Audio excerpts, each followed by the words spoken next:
Welcome to today's Corporate Venturing Insider series. Today I'm so happy to have Mirella Lisboa from BASF joining us. Mirella, welcome. Hello, Nicolas. Welcome. Thank you. I'm really happy and honored to be here. Well, we met very recently in Vienna for the Venture Mindset Conference. So I got a chance to meet you in person and to get to know you a bit more than even before through the Zoom calls. So I know you have a lot to talk about, including very meaningful investments and engagements. But let's start with you. Can you introduce yourself and what was your journey into corporate venturing? Sure. Yeah, it was a great pleasure, firstly, to meet you at Vienna. I reinforce that I'm really happy to be here. And my professional journey has been shaped by this constant tension between structure and uncertainty. I started my career as a chemical engineer, and this background deeply influenced on how I think. Engineering trains you to see the world as a system. So inputs, outputs, constraints, cause, effect. And for a long time, I really believed that if you understood the system well enough, optimization would naturally lead to better outcomes. But Mm, very early in my career, however, I realized that this logic starts to break down when you move from a closed systems to complex adaptive ones, especially when we involve people, markets, incentives, and these power dynamics. mm. So that that realization was a turning point for me, and what attracted me to innovation was exactly the complexity. So I became less interested in incremental improvements, like say like this, and more interested in questioning fundamentals, just like, are we solving the right problems, our assumptions is still valid, what happens when the environment changes faster than our structures, internal structures. So that curiosity led me into entrepreneurship, innovation hubs, venture building, and eventually corporate venturing. So I had the opportunity to work closely with startups, but also deeply inside the large organizations that is most part of my connection with the corporate venturing environment. So over time, I understood why most innovation initiatives fail, not because of technology, but because of lack of ownership, unclear governance, and all these challenges. And today, 10 years after my academic graduation, I'm leading AgroStart. AgroStart is the open innovation platform at BASF. My role is much less about ideation and much more about decision making. So I help BASF to decide where to experiment, how to collaborate with startups, how to structure risk, and when to scale or stop initiatives in a way bringing responsibility to these decisions. So in many ways my career has evolved from solving problems to helping organizations make better decisions, better choices under uncertainty. Very, very nice. And if you've watched some of my podcasts, you would know I'm a fan of decision making and how to improve quality of decision making. And I like the fact you started with complexity and questioning fundamentals. And it's interesting because as investors, it's very hard to identify what are the fundamentals. So can you speak a bit about your method of questioning fundamentals? How do you do that? Any tips for the audience? Yeah, it's a great question, especially because most of my experience is leading corporate innovation environment in agriculture. So when it comes to complexity, or when it comes to innovation, agriculture is one of the most unforgiving environments for innovation. So it's seasonal, it's capital intensive, it's deeply exposed to external variables, just like the geopolitics, climate, commodity cycle, so everything that brings this complexity. And what we learned from the last 5 years of experience, really understanding our customer challenge, is that we need to question at least five whys to achieve the root cause of some problem, or to have at least more certain or more signals about one good market opportunity or one trend that will impact agriculture in 5 or 10 years. We can't stop at the very first signal because sometimes you have strong signals based on data, on market evidence, on what our competitors are doing, or on what the world is talking about. However, when it comes to understanding what kind of technology really matches our problems, you need to understand what's behind that pen. What is motivating our customers to request something different, or what is creating complexity in a way that our customers are not able anymore to have a decision regarding climate, regarding production, and what caused the change between his or her behavior 2 years ago for now. So complexity is almost as synonymous of agriculture due to everything. So we need to take time and invest time. And I'm not talking about waste time. I'm talking about invest time on having a very, very good analysis and research about the problem statement. Sometimes we especially as part of big corporates, we tend to move forward and in a fast pace to the solution because we want to be the first one. We want to collaborate before our competitors with startups.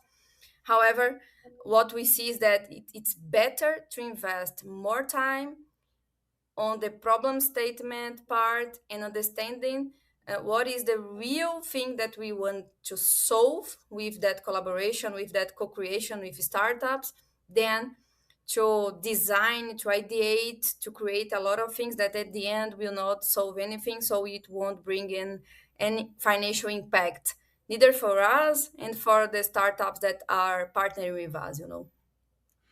I like your five whys. I've heard it before, but if I think about agriculture and ag tech, it's so dependent on geography, government, even culture, but also business model. And if I think about Brazil, where you are, it's very, very big farms versus India, where it's very, very small farms. And so the business model, the farmers, the way it works, what would work, what technology would be so different.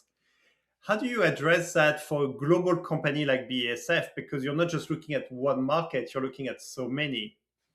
Yeah, it's true. That's why BASF decided to create AgroStart 10 years ago, because it was really hard to discuss about priorities and what type of technology would impact more Brazil or United States or Spain, for example, as part of the core business discussions and strategy. So with that, when we created an independent player that is part of the organization, but it's free to operate in a global way, having autonomy to define these priorities per region, we understood that we would be more valuable to the business, not opening the chance to create different technologies or to partner with different startups. However, bringing this closer view to each region's needs. So AgriStart operates in a global way, but the global team is responsible to give us the right tools and structure to operate in the regions.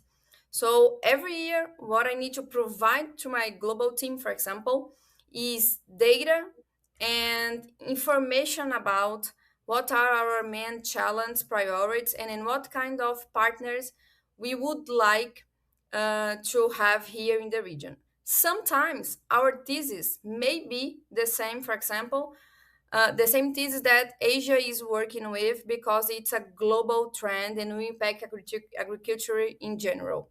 However, when it comes to partner, for example, I have this freedom of having local partners. So it's different of treating this topic in a very traditional IT structure that you have to establish global partnerships due to the governance and everything. So, as part of the innovation vehicle, we understand what are our innovation thesis. We understand what technology will impact or are most needed by each regions, and then we are free to operate in a region way, establishing partnership, local partnership, and that what takes complexity out of this conversation, because I'm not working with some startup that does not know or understand my market. I'm working with founders and startups that are really based on Brazil, that feels the challenge that our customer feels, and that can be physically there. Mm. So it's easier to understand what kind of technology, what kind of data, and what kind of design this product should have. Obviously, the monetization part of this conversation is really important, because sometimes the way one startup monetize in Europe is totally different from the way that a startup can monetize in Brazil. So we understood that this is a good tip to share with other multinational organizations that tend to create these global structures, bring in a global governance, however, fail on give autonomy to the region teams to operate in a local way. So nowadays, for example, I have startups from other countries and regions that are working with us here in Latin America and in Brazil, especially, but because they are really based on Brazil. They decided to establish market here and to operate in a local way. Sometimes it's easy to pivot the product or to create a new monetization way to have success here in the region. However, in other times, we see that startups struggles to understand the right model and the best way to be successful here in our country, for example. And I truly believe that it happens in the opposite way.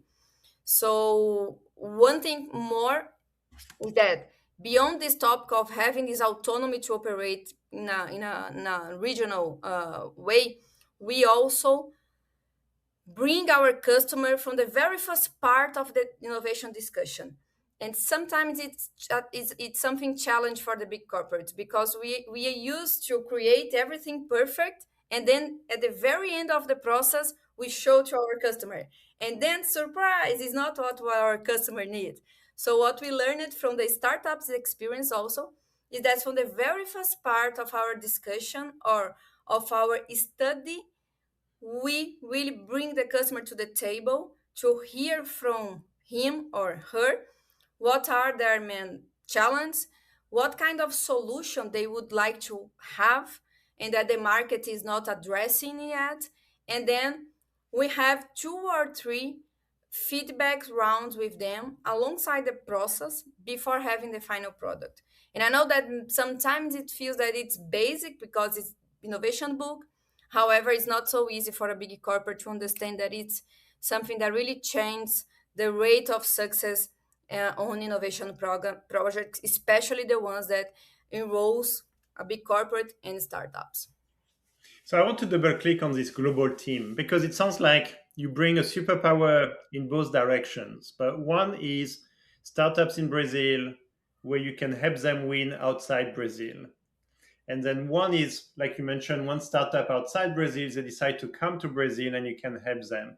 Can you speak to how you construct the engagement so that this superpower becomes really a superpower? Yeah, it's a really superpower, because now what we see is that, for example, talking from my perspective as a Brazilian and an innovation leader at Brazil, what we see is that as our country is really important for agriculture in the world and it's the most relevant economical segment for Brazil, we became a waiter or a very important player for the world, especially because it's really interesting to test technology here due to our diversity of everything, of geography, of climate, and also of crops. Mm. We have big farms, but we also have small and medium ones. So it's easy for a startup to scale if the technology fits with all this kind of diversity. And I can say that from 10 years to now, we started to receive international startups want to know more about the country. But the point is, it's easy to open market, to connect our customers with startups, to provide farm labs and everything. The part that is more challenging is to explain all the legal and bureaucracy and the culture of Brazil and how to take better decisions in order not to fail, because sometimes what we see is that we have very, very good startups with a very good maturity level of technology, and they not fail to due to this reason, but they fail due to the market gap and Mm. the gap of market fit with Brazilian farmers. So what we understood is that it's impossible for a foreign entrepreneur to come here and then start this kind of connections. And on the other side, corporates can be more than customers, or venture clients can be sponsors of these startups. And with that, we also are able to find technologies that are not so well implemented here in Brazil. So sometimes what we see is that for some kind of agronomical tools, we can test a Canadian startup, a Swiss startup that has something that can help us here, and on as a give back, we help them to gain their first customers. So it's a superpower because it not only solve our problem on how to cover capability gaps that we do not have here in Brazil yet. So we accelerate the speed of adoption, technology adoption in the field, but we also become this important soft landing partner of foreign startups. And it does not create a competition, because what we see today is that what differentiates a startup, uh, especially nowadays with AI and everything, is not the technology, but it's the way that founders match with the culture, with the market, understand the Mm. real pens and how to transform technology in financial impact. That is the most valuable KPI for a farmer to adopt technology. So that's what I believe is our superpower, to cover our gaps, to help startups, and have at least one possible partner for every kind of challenge that we open here, because we're not working just with the Brazilian ones, but we are also looking around the world, because we understand that some technologies are developed abroad and then can have Brazil as these protagonists, or the very first market to internationalize. Now, we talked about decision making and you talked about investment thesis. And when we met at the Venture Mindset conference, I presented about how we do it at TDK Ventures. I'm very curious how you build your investment thesis. How do you do it in your firm? Yeah, it's interesting because there's something special here when we talk about AgroStart. We, as AgroStart, we are not the typical CVC because we do not invest directly on these startups. But then I'll complement how we do this as part of BASF environment.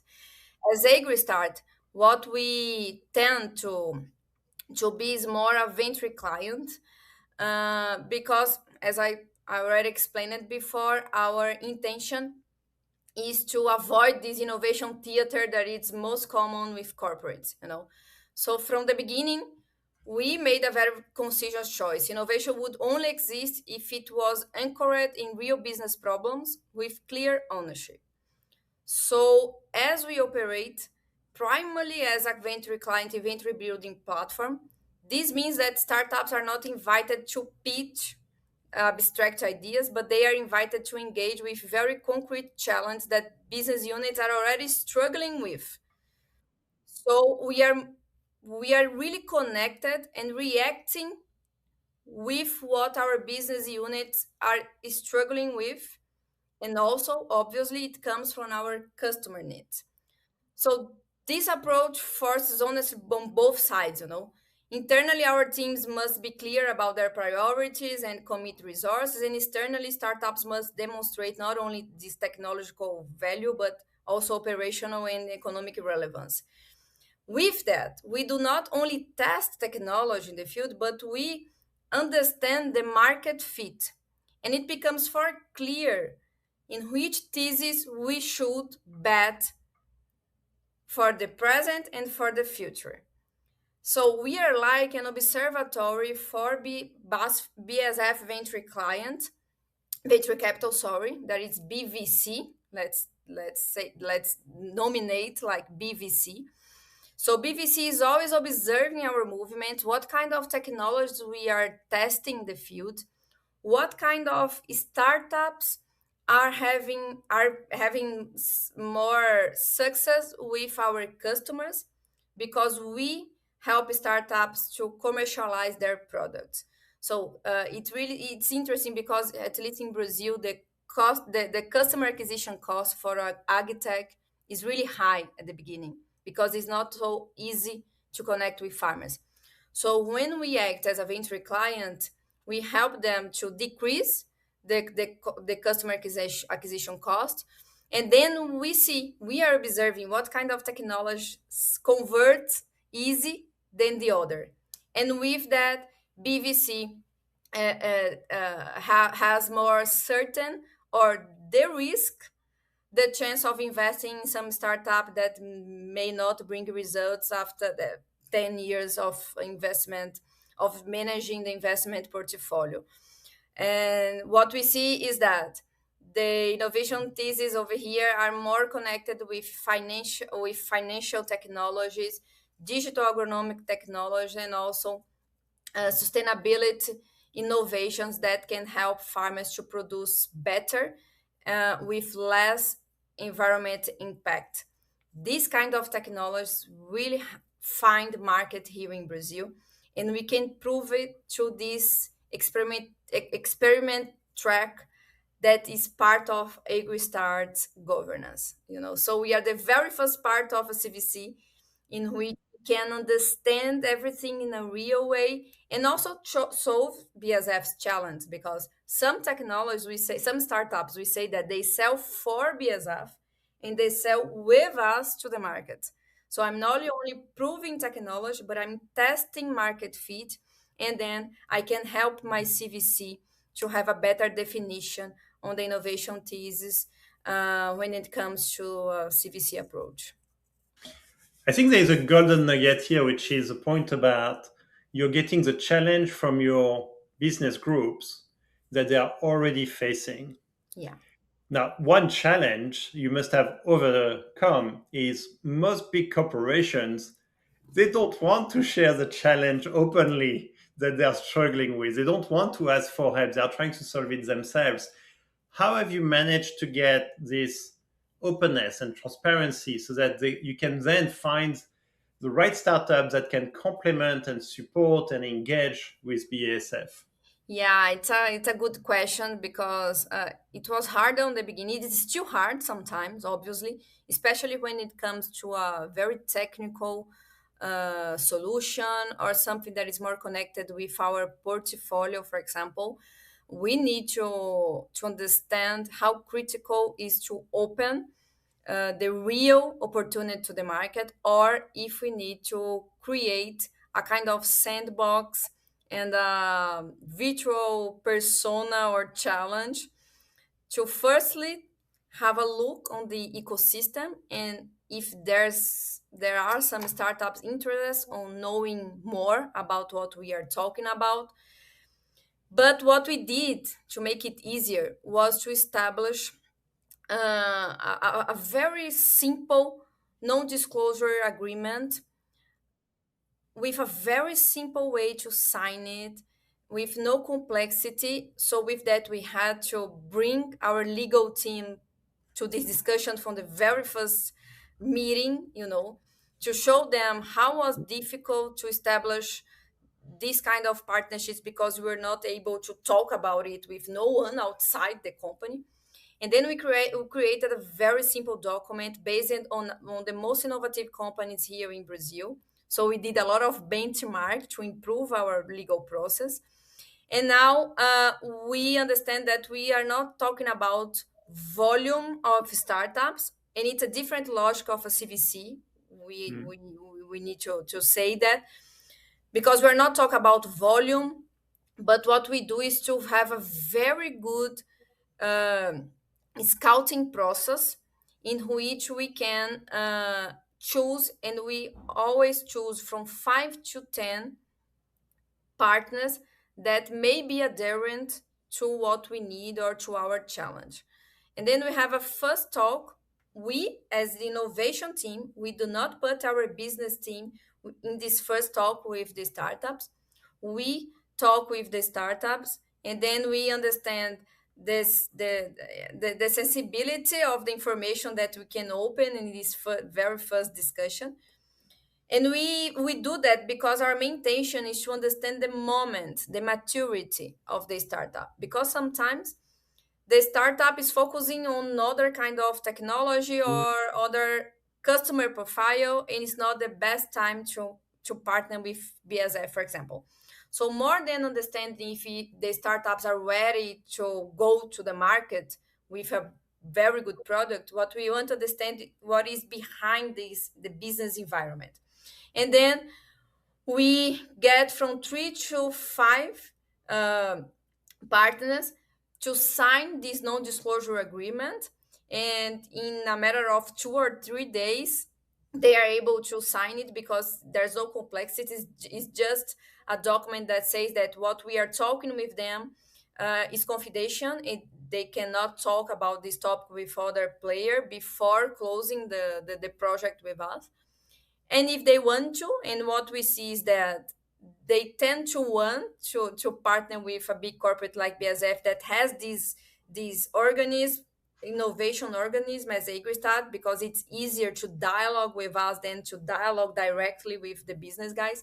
They sign it, and then we provide the very first meeting that we say that is the ideation session, in which we put our internal team to explain the project briefing, what kind of solution we want to develop together, and the startups need to pitch us. So we pitch to the startups what we want to develop, and then they had the chance to defend why they are the best one and why they should be chosen by BASF to work with this specific topic. And then we move forward to the next steps of the design thinking approach, let's say like this. And what we see is that having the right process and the specific documents to this kind of discussions, it makes easy and fast to find partners, is to find the startups open to dialogue with us, and then we run away from this complexity of we can talk about it, but we need to, otherwise no one will understand what we want to develop in partnership, and this kind of discussions. So I think the second golden nugget is that very simple NDA, which, Yeah, from what I understand, is a one-way NDA. It's protecting BASF information. The startup, that's up to them to disclose, but they're not protected by yeah, NDA. And exactly. that way, your big corporation is protected, and they can openly share their challenge, the details of what they need. Very smart. Very smart. We have something similar. We do it typically after investment so that all the TDK companies are protected. So we can do that very quickly. But I think doing it earlier to share challenges, which is typically very secretive, I think makes a lot of sense. A lot of sense. Yeah, and it was something really new for us, because, for example, we on the beginning we thought that having a commercial agreement with a startup, with some startup, for example, would be okay and enough for us to open another discussion. However, if everything is confidential, nothing is confidential, So what our legal team said to us, that we create a very one-page NDA, just protecting the discussion, the topic. We did the same. We did the same. One page, very simple to understand. Okay, so that I understand. Now, you mentioned earlier the term innovation theater, and I think it's in contrast of your approach, which is super concrete. It's a challenge that's already being faced by the corporation that can be shared in confidence because of that NDA. Tell me about what you've seen in terms of innovation theaters. Don't name anyone, but what it is that when you see it, you know it's innovation theater and it's not concrete business opportunities for the startup. Yeah, what comes to my mind at very first second when you ask me this question is when the innovation unit defines and launches challenge using just their brands, without having any kind of alignment with the business units. What I see, and here in Brazil, it's interesting because I have many, many talks and interactions with entrepreneurs. And what I learned from this experience during these years, and what they say, they talk to me is that in some companies, they do not talk with innovation units.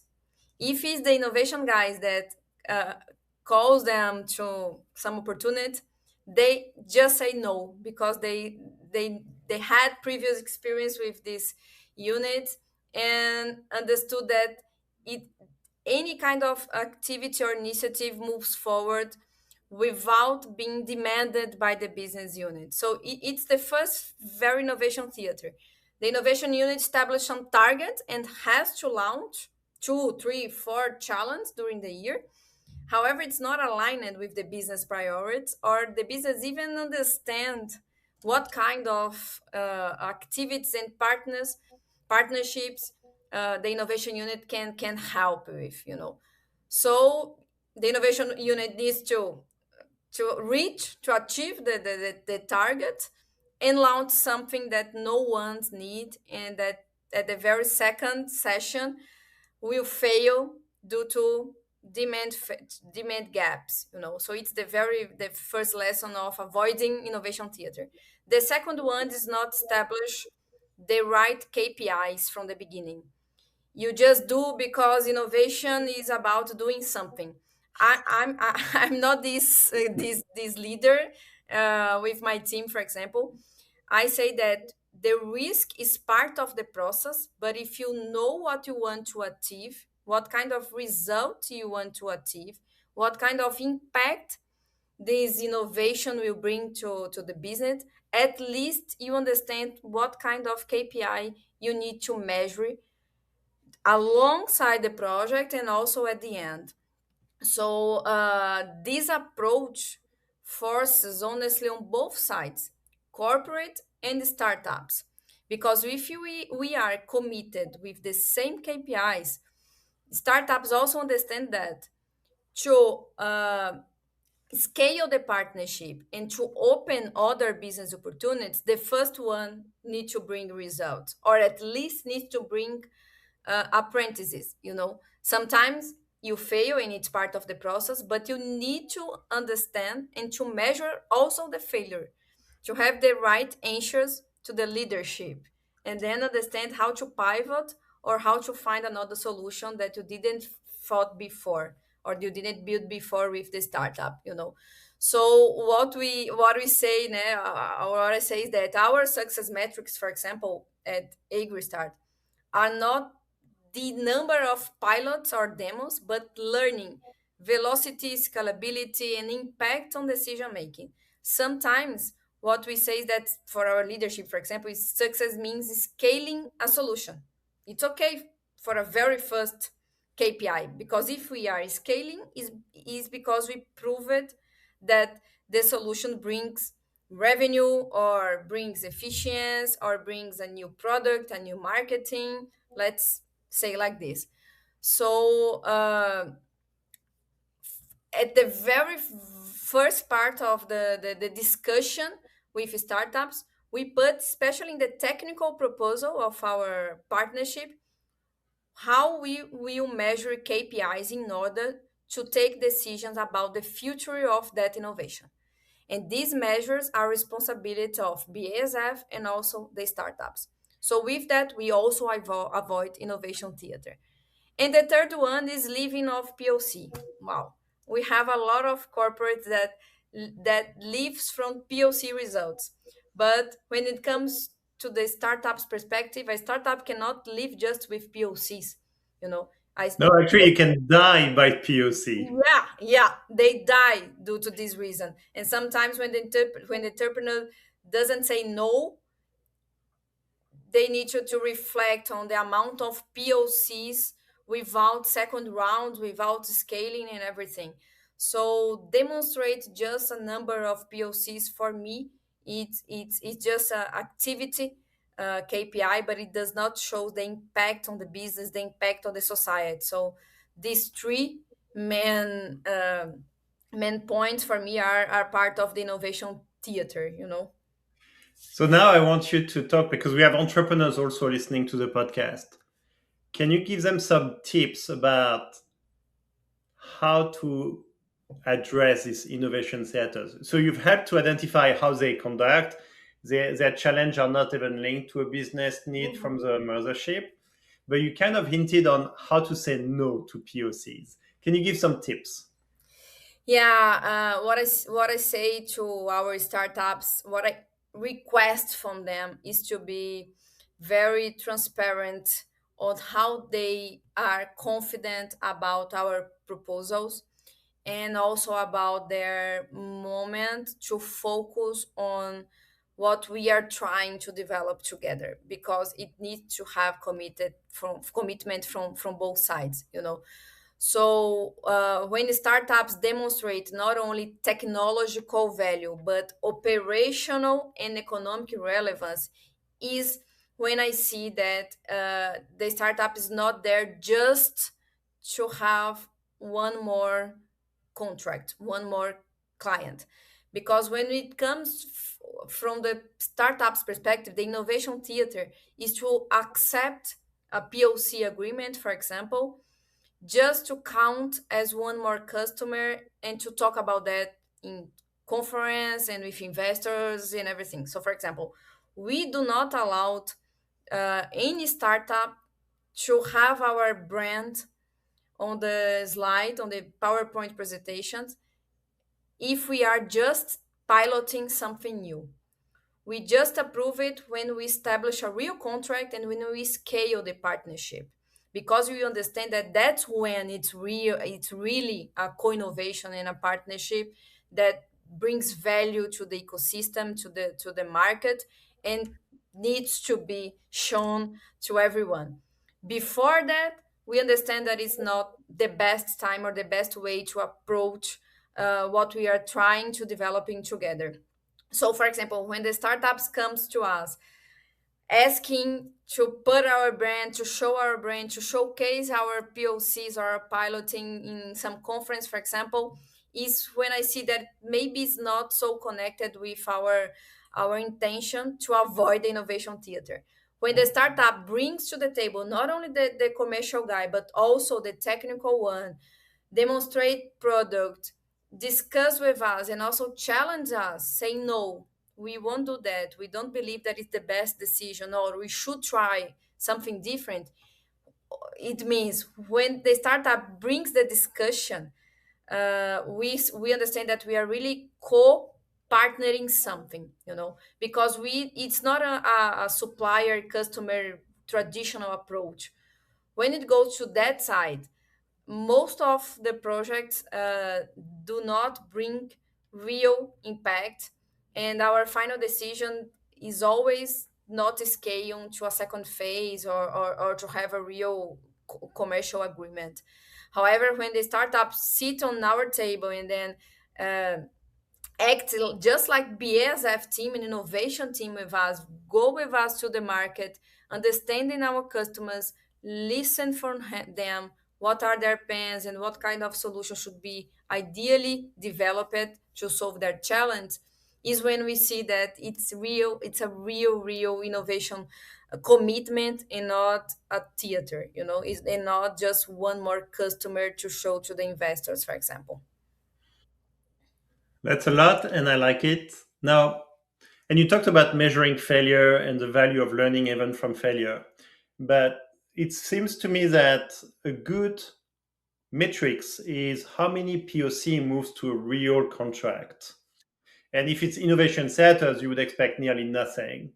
And if it's done well, you would expect a good percentage. But you probably wouldn't expect 100%. So, what do you think would be a good range for the audience to think about a healthy ratio of POC to contract? Yeah, I would say that firstly you need to understand what kind of POC you are prioritizing. On the very first beginning, we decided to help BASF with the digital transformation path, for example. So we expected to have more success than failure on finding technologies that could help us to be more efficient and to digitalize our process. It's easier because you can test fast, you can test in a very controlled environment because we are the customers of that innovation, and it's easy to find a good technology at the end. It's a more supplier and customer approach. So on that phase, for example, we expected to reach at least 60% of conversion between POCs to scale technology. I mean, no science risks, no technology risks. No market risks because we are searching for some technology for our internal teams. Yeah. So we expected at least 6%. However, when we gain some kind of maturity and confidence of our leadership that the innovation approach could not only help with efficient, but also to move BASF to new revenue streams, for example, to develop new products to the market, to develop new business models. It comes all the risks that you mentioned now, market risks, data risk.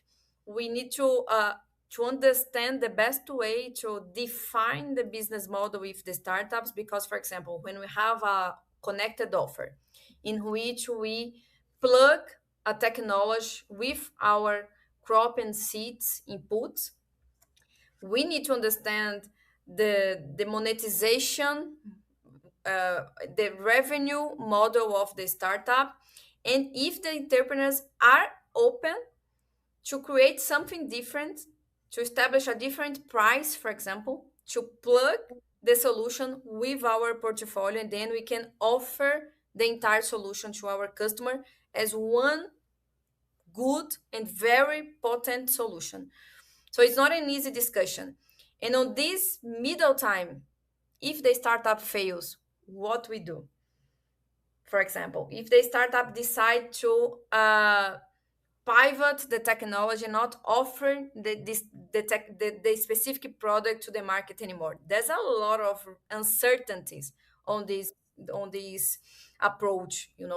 So with that, from our learnings, it's about 30 to 40%. 40% of conversion between POC and scale phase, it's the best percentage that we reached here from our experimentation. So it means that you need to increase the activity of your innovation funnel, especially on the ideation and piloting phase in a more high fidelity, when it comes to prototype, for example, because from 10, 3 will move to scale phase. And with that, business model canvas is really important because we started to bet more on projects that could help us with market share and rentability, for example, than with other financial KPIs that would not move the result to a path that would create some kind uh, good and high impact for our senior leaders. So we need to sit at the business table with the guys and really calculate the probability and the scenarios of financial impact that this new offer can bring to BASF, and try to bet more on this than on second and third advantages or financial impacts that maybe we fail more. We won't have the same leverage of percentage, and it can not help us to open new opportunities in the future. So Yeah. I would Yeah. say that first you need to understand what is the focus, efficiency or revenue. If it's revenue, there are a lot of risks, and then you can improve your activity, innovation activity, but deciding very well what is the, or aligning very well what is the KPI that shows success or not, the financial KPIs. And with that, 30 for 40% of conversion would be a good number. Yeah, yeah. So if I try to simplify, if it is a clear internal need, maybe 2 out of 3 should work out.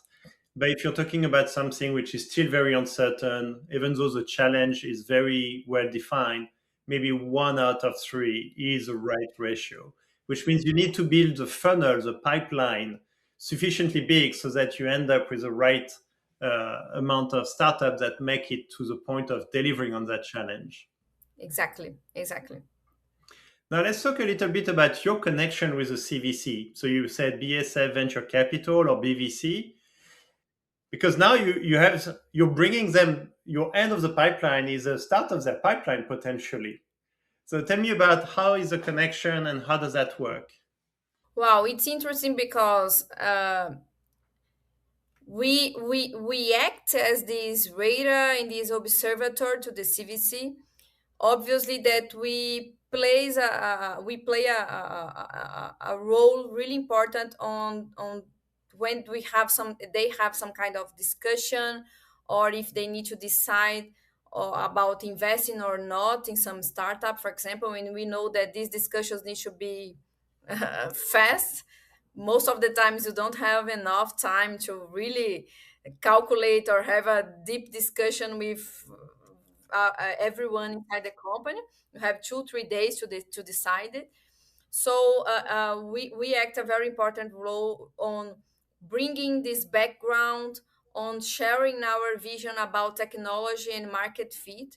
However, they are independent, and it's really important to say that because we are not the financial ones. They understand the analysis and the strategy, and which kind of technology and startup are the best one, more connected with the innovation strategy and innovation thesis of the fund. So with that, they have totally autonomy on saying yes or no, even that we say yes or no. On the other hand, on the opposite side. But it's interesting because what we see is that, for example, especially here in Latin America, BVC has a thesis to invest on agri-food startups. Financial agri-fintechs financial thesis is one of the most relevant theses for the region, especially Mhm. to our challenge on guaranteeing the productivity. With that, for example, we tested a lot of different financial technologies to our business units and also with our customers, and we found a very good one. It's called Grão Direto, or Direct Grain, let's say like this. And it's a digital platform that operates in a way that small and medium farmers can also sell their grams to big trading corps because it's everything made digitally. And most of the times, just the big farmers has this kind of access to big tradings to sell their grams. So it democratizes the operation of selling grams between farmers and traders and other corporate that buys grams. But it also brings more safe on the process because everything is digital, based on blockchain. So it guarantees the information and the commercial operation behind the technology. So we tested it. They help us with our operation, and also we offer to some customers that from the very first beginning decided to test this new technology. And with that, BVC found interesting to understand better about the moment of the startup, and in a lucky moment open a seat to a new investor. and the startup called BASF due to our relationship with it. So it created a good stamp, a good know-how for the startup, and we received the invitation to invest, and then BVC plugged everything. It made sense for them. It was really connected with their strategy, so they did the investment. So this is the importance of having this track record of AgroStart and startups. That's a success story. Yeah, it is. However, it doesn't mean that if still having a good track record, they would vote for yes for invest. But they understand that it's better than look to the market and having all the data is to have real success cases inside the company. Very nice. Now, in your introduction, you mentioned, of course, having done Innovation Hub. Can you tell me what it is that you learned during your time in the Innovation Hub that you use today? Wow, it was a very, very good experience for me because I was responsible for around 30 different corporates from different segments and sizes here in Brazil. And so it was really an observatory on what to do and what should not do as part of the corporate leadership. So some of these approach and the way we operate at AgroStart nowadays are based on my learnings.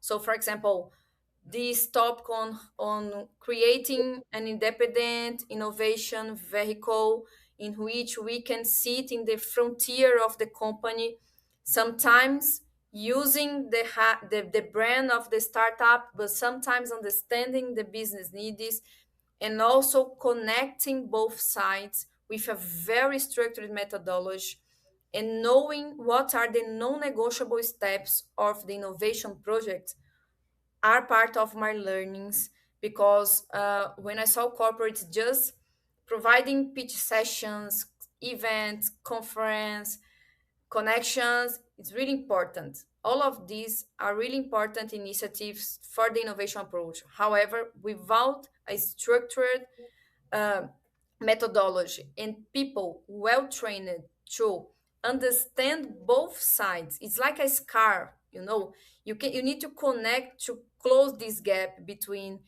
what is challenge for a corporate, what is challenge for a startup. You can't find it putting this challenge in a market or sales guy. You need to have this bridge between internal and external environment. So it's another learning that was really important. And also to really know the business and the strategy.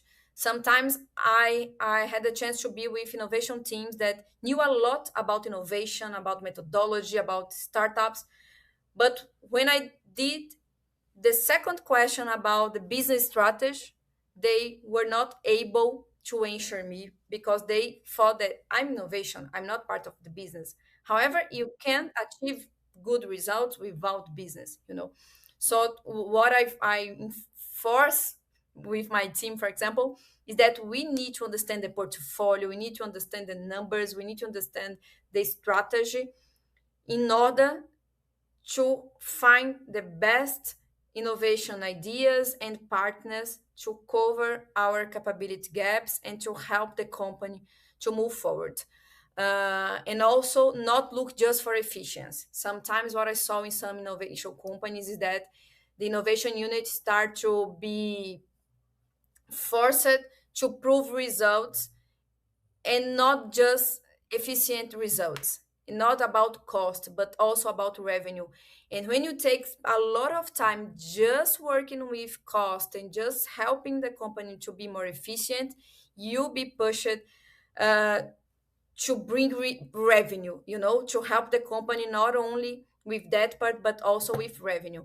And without this KPI culture, I saw a lot of innovation teams being reallocated to other units and to other activities due to this lack of perception in the leadership that innovation can bring financial impact and help the company to find the future and not only to cover capability gaps. It's really important.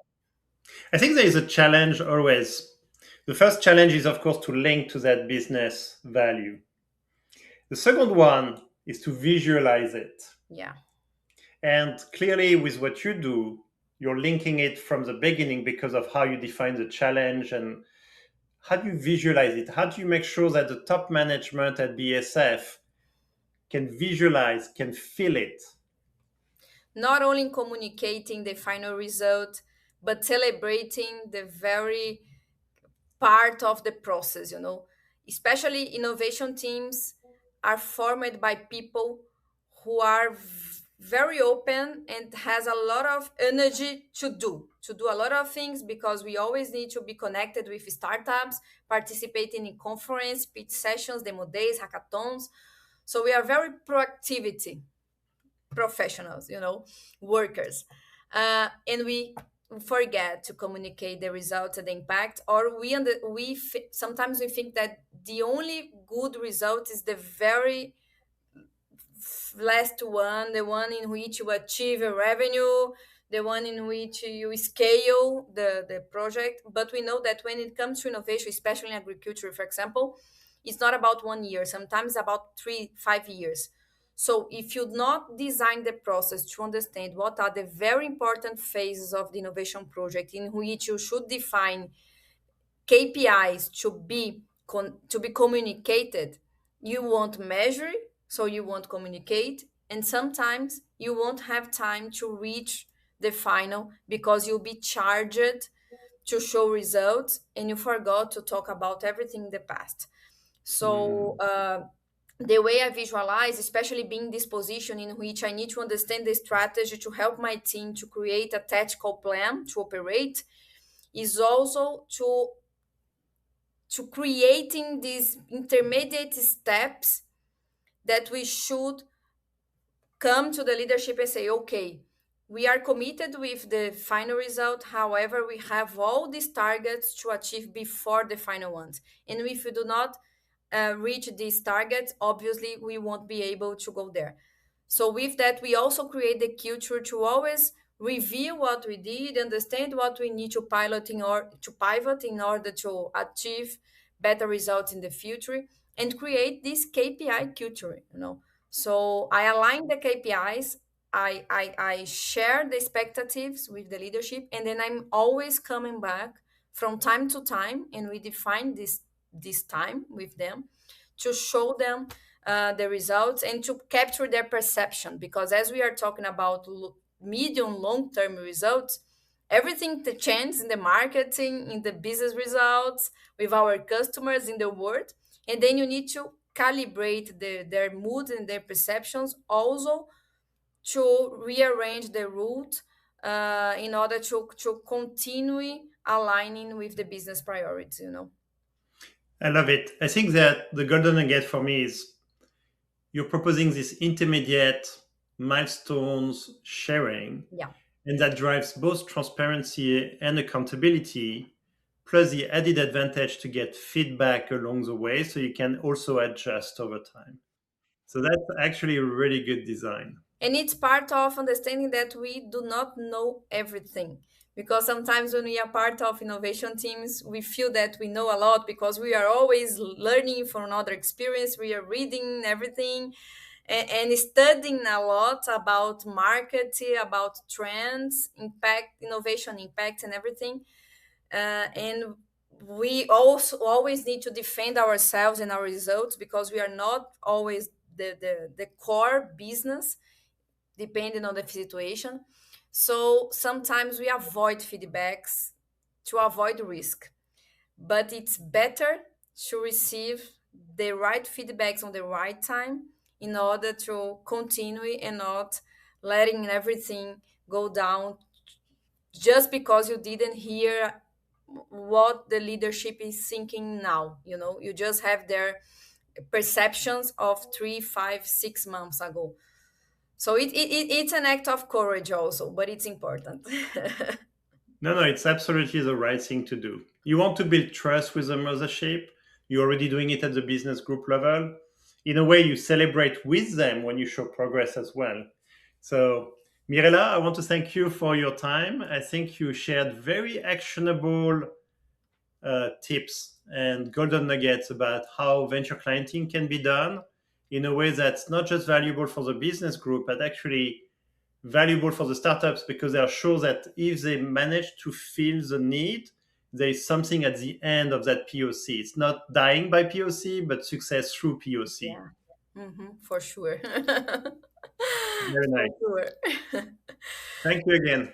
Yeah, and I would say that, well, some last words here is that what we see is that globally we have more cross-border collaboration, also more emphasis on local relevance, as I told on the beginning of our conversation. Data, sustainability, resilience Mm. are central thesis for us. So they are not just buzzword, but operational imperative, like say like this. And what I can say is that with all these learnings, we just continue to learn because we live in a very dynamic environment. This innovation environment is really dynamic. So corporate venture for sure is not about predicting the future. It's about building this organization capacity to respond when the future arrives. So if the leaders focus less on chasing trends and more on building decision-making capability under this uncertainty, I truly believe that corporate venture can become one of the most powerful tools for this long-term transformation. I think you're capturing extremely well the value of corporate venturing. And I like the fact that you talked about venture clienting, but also how you work with your CVC and how it connects or not, depending. So thank you for your time. Thank you, Nicolas. It was a pleasure.